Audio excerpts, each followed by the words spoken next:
Uncle Llewellyn, when your adopted mammal son finally does become a dragon, what sort do you think he'll be? Well, what's really important about being a dragon is all on the inside. I've tried to raise Ozymandias to be true to himself, centered, and unconquered by fear. In the ways that matter, I think my boy is already a fine dragon. Yeah, but wouldn't it be cool if he, grew into one of those three-headed rainbow dragons that eat Buicks? Ooh, those are cool. You know, I'm actually very pleased with the footage I've shot. That's a shame. Because under both Dragon Conspiracy and Greater Luleland confidentiality rules, I'm afraid I'm going to have to confiscate it. Here, I'll trade you this stack of frozen waffles for it. What are the odds my professor's going to accept waffles? If he's anything like my dad, I wouldn't entirely rule it out. Hey, Isolde, what are you? Shh, I'm shooting new footage of these waffles. They're a metaphor for dragon mammal families. The way they're all thawing and, stacked. You may be reaching just a bit. And they have that square pattern.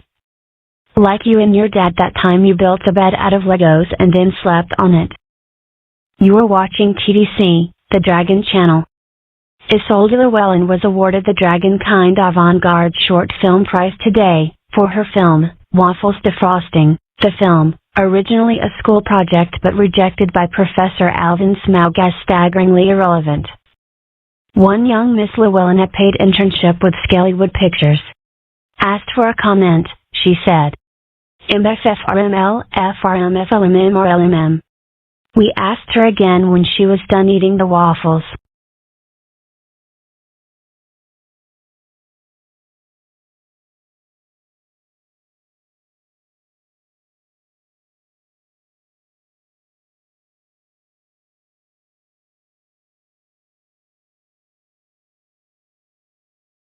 Oh, you noticed I finished coloring my Zen coloring book. Many people amuse themselves by collecting things. But I suppose I'm skeptical about that as a path to happiness. A wise dragon once said possessions are the root of unhappiness, and only freedom from them will bring peace. Rather than collecting new items, I like to uncollect things I already have from time to time.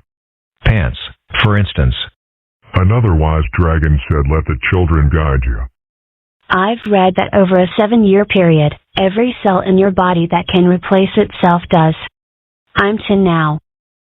I have at least a few memories from when I was 3, and it's weird to think that at the time, I was literally a completely different person. I've noticed you do still pour apple juice all over the floor. Yes, but now I do it for much more mature reasons.